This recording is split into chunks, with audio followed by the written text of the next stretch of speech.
Salut à tous, c'est François Rousseau. Si vous êtes passionné par les voitures, vous êtes au bon endroit. Continuez à regarder, on va entrer dans le vif du sujet. L'amélioration du système de propulsion automobile est un processus constant, mais l'évolution de ces dispositifs s'accompagne d'une complication de leur conception. Et quels que soient leurs avantages, la fiabilité est toujours corrélée à cet indicateur. De ce point de vue, le carburateur a été et reste le composant le plus simple, le moins coûteux et le plus fiable du système d'alimentation électrique, qui fonctionne encore bien sur des millions de voitures nationales et étrangères, bien que les modèles à carburateur ne soient plus produits depuis longtemps. À titre d'exemple, nous pouvons citer le carburateur Solex 21073, qui était installé sur les classiques Vassoff, sur les voitures à traction avant 8 et 9 et, pendant un certain temps, sur les modèles de la 10e famille. À cet égard, la question du réglage de ce carburateur reste d'actualité, et cet article est consacré à son examen détaillé. Dispositif Solex 21073. La version de base du carburateur a été créée par les concepteurs de la société française Solex. Plus tard, l'usine de réparation automobile de Dimitrovgrad a acquis une licence pour sa fabrication, et des spécialistes locaux ont continué à améliorer la conception. L'un des modèles les plus populaires était le Solex 21073, caractérisé par une conception simple, une bonne fiabilité et une bonne capacité de réglage. Il s'agit d'un carburateur à émulsion, qui forme une émulsion air carburant introduite dans la chambre de combustion. Il est utilisé sur les véhicules équipés d'un système d'allumage sans contact, à une conception à 2 chambres, chacune des chambres étant équipée de mécanismes de dosage et d'un ensemble de soupapes d'étranglement, DZ. La première chambre contient le système de ralenti, tandis que les systèmes transitoires sont présents dans les 2 chambres. Le Solex 21073 est constitué de 2 blocs solides. La moitié inférieure contient la plupart des éléments structurels du carburateur, tandis que le bloc supérieur sert principalement de couvercle au dispositif. La partie inférieure des 2 chambres est équipée de volets rotatifs, qui sont contrôlés par un simple actionneur mécanique. La chambre primaire, PC, contient également un volet pour l'alimentation en air extérieur. Il n'est utilisé que pendant la phase de démarrage à froid du moteur et est commandé par un actionneur relié par un câble à la poignée d'étranglement situé dans la cabine de la voiture. Le Solex 21073, avec toutes ses modifications, se compose des sous-systèmes suivants: le système de dosage principal, MDS, présent en 2 exemplaires. Chambre à flotteur, qui régule le niveau de carburant dans le Solex au moyen d'un double flotteur. La conception de la chambre est telle que le niveau d'essence reste inchangé lorsque la voiture est inclinée, longitudinalement, transversalement. Un système de ralenti intégré à la chambre primaire. Un système d'évacuation des gaz de Carter. XX économiseur. Un mécanisme empêchant l'ouverture de l'étrangleur de la 2e chambre. 2 systèmes de transition ayant des objectifs différents et le même principe de fonctionnement. Pompe d'accélération. Le système de chauffage Solex 21073. L'économiseur avec vanne électromagnétique, EMC, doit être mentionné. Enfin, l'une des pièces les plus importantes est le dispositif de démarrage, SG. Schéma de principe, principe de fonctionnement. Lors du démarrage d'un groupe froid, le premier à démarrer est le dispositif de démarrage, qui est commandé par le conducteur depuis la cabine de la voiture. Si la poignée du starter est tirée à fond, le clapet d'air du PC est complètement fermé et le starter est ouvert dans l'intervalle de démarrage défini. Cet espace peut être ajusté dans de faibles limites à l'aide de la vis de réglage. Le PC est une cavité reliée au collecteur d'admission par un canal spécial, à la membrane et, par l'intermédiaire d'une tige, au volet d'air. Lorsque le conducteur démarre le moteur, une dépression est générée dans le collecteur d'admission, qui est transmise au diaphragme. La tige de piston pousse alors le clapet d'air PC, l'ouvrant de la valeur du jeu de démarrage réglé par la vis PU. Lorsque le levier d'étranglement est repoussé jusqu'à la position de départ, les jeux de départ sont réduits au minimum. Dans la position intermédiaire du levier de starter, les jeux de démarrage dépendent uniquement de la conception du levier. Il convient de noter que lorsque le levier de starter est tiré, le papillon des gaz de la chambre secondaire est complètement fermé par le système de levier. Lorsque la pédale d'accélérateur est enfoncée, la 2e chambre ne participe pas à la formation du mélange air-carburant, FAM, afin de ne pas provoquer le calage du moteur. Le système de ralenti du Solex est conçu pour alimenter le moteur en mélange air-carburant à un régime minimum. L'essence arrive à la chambre Cox par l'injecteur principal, passe par l'injecteur Cox, puis forme un mélange avec l'air provenant de l'injecteur d'air Cox et du diffuseur de la première chambre, ou plutôt de sa partie large. Lire aussi, qu'est-ce qu'un carburateur et comment fonctionne-t-il? Une telle conception du permet d'assurer une transition stable de l'unité motrice vers le fonctionnement en mode. Le FBC passe par le trou, structurellement situé sous le starter, dans la chambre primaire du Solex. Le canal par lequel l'émulsion combustible s'écoule vers la sortie de ralenti est bloqué par la vis de qualité à une distance égale à la largeur de la fente d'arrêt, et ce paramètre peut être ajusté. Lorsque la pédale d'accélérateur est légèrement enfoncée, le système de transition de la chambre primaire commence à fonctionner en ouvrant partiellement le papillon des gaz. En conséquence, une portion supplémentaire de carburant pénètre dans le canal par l'espace ainsi créé et le mélange est enrichi. L'objectif principal de la chambre de transition est donc d'assurer une transition en douceur à partir du mode ralenti lors du démarrage du véhicule, sans que le moteur ne cale. La deuxième chambre comporte également une chambre de transition,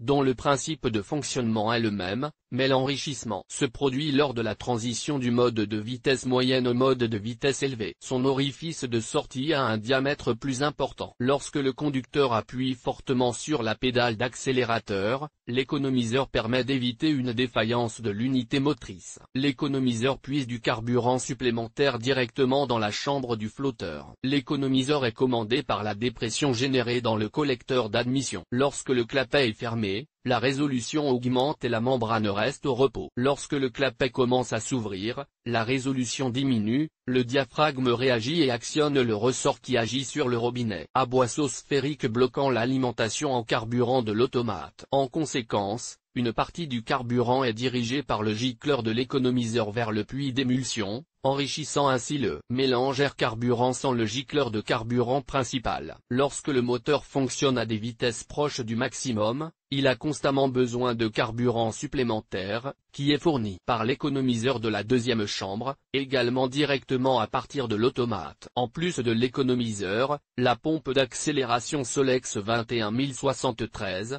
AP, intervient dans l'enrichissement de l'émulsion lorsque la voiture accélère. Elle est constituée d'un diaphragme, d'une tige en forme de levier et d'un atomiseur. Monté sur l'axe de la came de la télécommande, l'enfoncement de la pédale d'accélérateur et l'ouverture de la télécommande poussent le levier qui agit sur le diaphragme, contribuant ainsi à l'alimentation de la première chambre du carburateur en portions supplémentaires de carburant par l'intermédiaire de l'atomiseur. Le CN est équipé de deux clapets anti-retour. L'un d'eux, situé dans le canal entre la cavité de la pompe d'accélération et le PLK, se déclenche lorsque la cavité de la pompe est complètement remplie d'essence, c'est-à-dire qu'il fonctionne sur le principe du piston de la seringue. La soupape se ferme lorsque la pompe envoie de l'essence dans l'atomiseur, c'est-à-dire lorsque la pédale d'accélérateur est enfoncée. La deuxième soupape CN est située dans l'atomiseur. Elle s'ouvre lorsque le carburant est pompé et se ferme lorsque l'alimentation en carburant s'arrête, évitant ainsi les infiltrations d'air et les fuites de carburant. Les performances de la CN dépendent uniquement de la configuration de la came. Le système de ralenti du Solex 21073 comprend une électrovanne qui fait partie de l'économiseur de ralenti forcé. Cette vanne est conçue pour fermer les canaux de ralenti dans la chambre primaire du Solex, c'est-à-dire qu'elle arrête l'alimentation en essence lorsque le moteur est éteint. Elle est également déclenchée lorsque le moteur est freiné, ce que l'on appelle le mode de ralenti forcé, afin d'économiser du carburant et de réduire le niveau des gaz d'échappement toxiques de la voiture lorsqu'elle roule dans ce mode. L'économiseur de ralenti forcé se compose d'une unité de commande, de l'ECM lui-même et d'un interrupteur de fin de course. Lorsque le conducteur tourne la clé de contact, le starter primaire est à l'état fermé, la vis de qualité étant électriquement court-circuitée avec le corps de la machine et l'interrupteur de fin de course. Le fait de mettre le contact induit une tension à l'ECM, qui ouvre alors l'injecteur de carburant du CXC. Lorsque le moteur commence à fonctionner au ralenti, une tension est appliquée à l'EMC par l'intermédiaire de l'écu. Lorsque le conducteur appuie sur la pédale d'accélérateur et que le nombre de tours du vilebrequin atteint la valeur de 2100, le circuit entre la carrosserie et l'interrupteur de fin de course est interrompu, c'est-à-dire que l'alimentation électrique de l'unité de commande s'arrête. Mais l'électrovanne elle-même reste alimentée jusqu'à ce que l'interrupteur de fin de course de l'économiseur soit court-circuité à la terre. Lire aussi,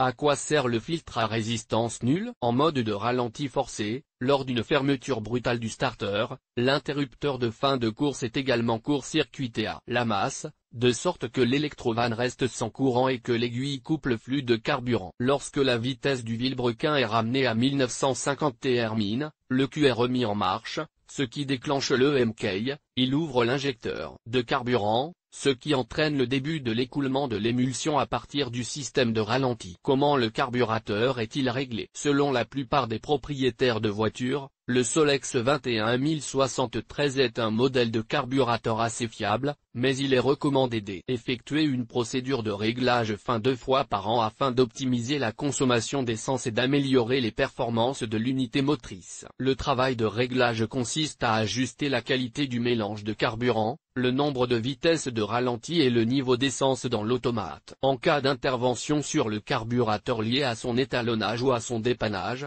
il est fortement recommandé de le nettoyer de la saleté en retirant le filtre à air. Avant de commencer les travaux de réglage du carburateur Solex 21073, il faut mettre le levier de vitesse en position neutre, démarrer le moteur pendant 3 à 5 minutes pour que la pompe à essence ait le temps de pomper le carburant dans la chambre. Il faut ensuite couper le contact et débrancher le tuyau de carburant, en plaçant un récipient sous celui-ci afin d'éviter que l'essence restante dans la conduite de carburant ne s'écoule. Il faut ensuite débrancher le câble de commande du clapet d'air et dévisser les vis qui fixent la partie supérieure au corps. Lorsque vous retirez le couvercle, veillez à ne pas heurter les fixations avec le flotteur et à ne pas endommager le joint d'étanchéité. Une fois le couvercle enlevé, vous pouvez commencer à régler le flotteur du Solex 21073. Tout d'abord, nous mesurons le niveau à l'aide d'un pied à coulisse équipé d'une jauge de profondeur. Vous pouvez également utiliser une règle métallique. La distance entre le bord supérieur de la chambre et le liquide doit être comprise entre 2,4 et 2,5 cm.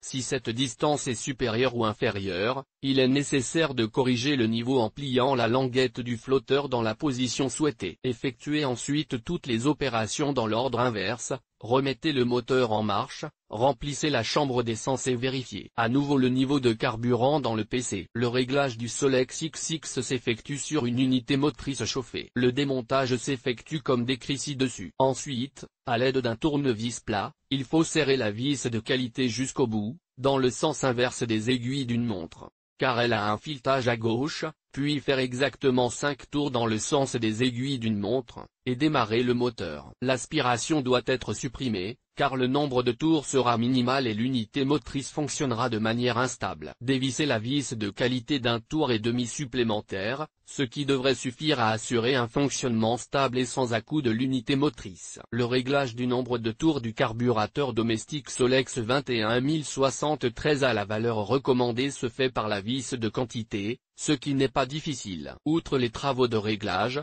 il peut s'avérer nécessaire de nettoyer le carburateur si, malgré tous vos efforts, il continue à fonctionner de manière instable au ralenti, ou avec une forte augmentation de la consommation de carburant et d'autres modes de fonctionnement anormaux du moteur. Vous pouvez effectuer cette opération sans démonter le carburateur Solex, en utilisant un spray nettoyant spécial. Démontez le filtre à air en fermant l'accès au carburateur.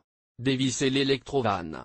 Traitez les trous des tourillons d'air de la valve de commande à distance, ainsi que les deux chambres du carburateur avec le nettoyant. Injectez l'aérosol dans l'alésage de l'EMC. Pulvérisez le nettoyant sur la zone de la partie inférieure, où se trouve la commande de starter de la chambre primaire, et le levier d'entraînement de l'admission. Attendre 3 à 5 minutes. Démarrer le moteur en tirant la poignée d'aspiration. Augmenter le régime du moteur et injecter à nouveau le nettoyant dans les chambres, dans les trous de l'EMC et dans les canaux des systèmes de dosage. Il est souhaitable de répéter cette procédure plusieurs fois. Nous avons donc appris à régler le carburateur Solex, quel que soit l'endroit où il est installé, sur la Niva, la 7 ou la classique. Ce réglage permet de stabiliser le fonctionnement du moteur dans tous les modes, y compris au ralenti, et son exécution nécessite un minimum d'outillage.